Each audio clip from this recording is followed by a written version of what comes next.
বিসমিল্লাহির রহমানির রহিম।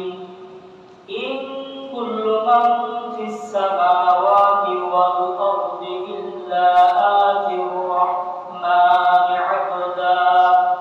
আল্লাহ রাব্বুল আলামিন বলেন, আকাশ এবং জমিনের মধ্যে এমন কি কেউ আছে ইল্লা আতির রহমানি আবদা, যে দয়াময় নিকটে বান্দা রূপে আসবে না।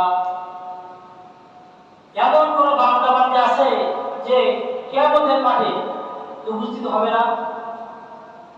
অবশ্যই তাদেরকে উপস্থিত হতে হবে। তাহলে এই দুনিয়ার জন্য আমি কি এত পাবো?